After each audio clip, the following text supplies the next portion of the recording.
Baik, terima kasih.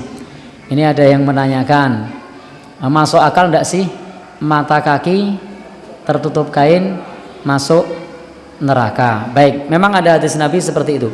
Ma asfala minal ka'bain minal izar fafinnar. Apa yang berada di bawah mata kaki dari kain kita, yang dari atas ke bawah ya, bukan yang dari bawah ke atas. Dari bawah ke atas contohnya apa? Kaos kaki. Tapi ini yang dari atas ke bawah. Memang Nabi menyebutkan begitu. Ma asfala minal ka'bain minal izar fafinnar. Apa yang berada di bawah mata kaki maka itu menjadi bagian dari api neraka. Topik bahasan ini sudah pernah kita bahas di tempat ini. Disitulah kemudian para ulama menyebutkan apa hukum mengangkat kain. Yang pertama, sebagaimana yang dikemukakan oleh Syekh Shalih bin Utsaimin, beliau menjelaskan hukumnya ketika kita menurunkan kain itu haram, baik karena sombong atau tidak karena sombong. Karena kalau karena sombong akibatnya ada 4. Apa itu? Tidak dilihat oleh Allah, tidak diajak bicara oleh Allah, tidak disucikan oleh Allah, dan mereka mendapatkan siksa yang pedih. Nah, itu diantara yang disebutkan seperti itu.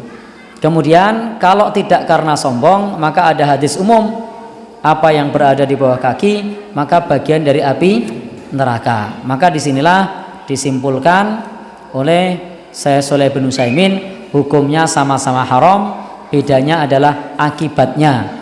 Kalau karena sombong akibatnya ada 4, kalau tidak karena sombong akibatnya ada 2, yakni disebutkan oleh Rasul sallallahu alaihi wasallam, ma asfala minal ka'bain minal izar fafinnar.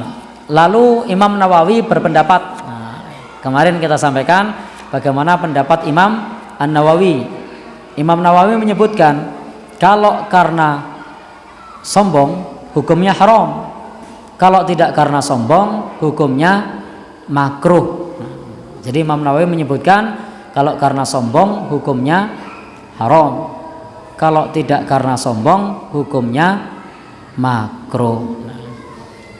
Lalu bagaimana terkait hal ini?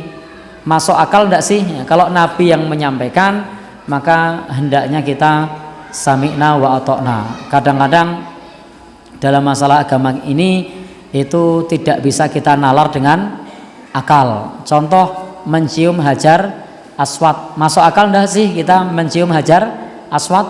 Marai ngopo? Nah, itu sunnah Nabi. Jadi mencium hajar aswad itu sunnah Nabi.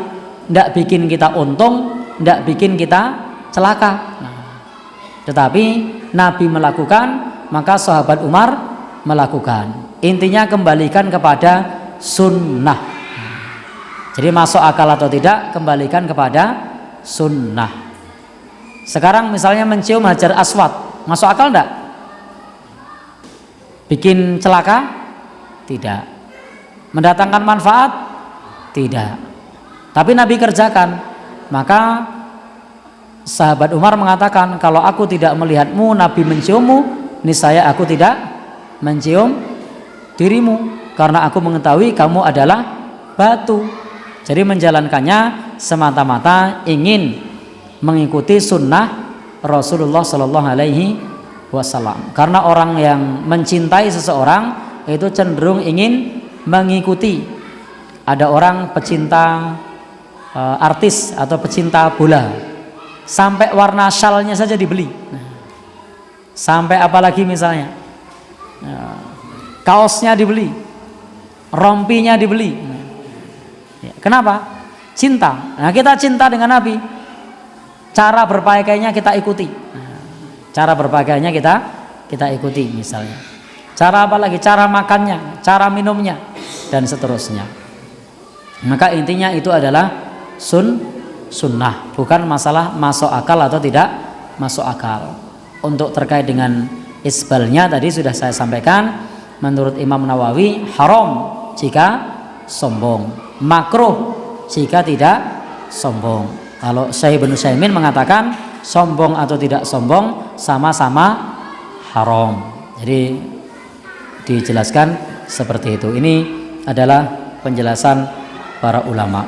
Jadi ketika hadis Nabi datang kepada kita, yang kita pikirkan kalau hadisnya itu sahih, kalau nasnya tersebut adalah sahih, maka kita terima baik masuk akal atau tidak masuk akal.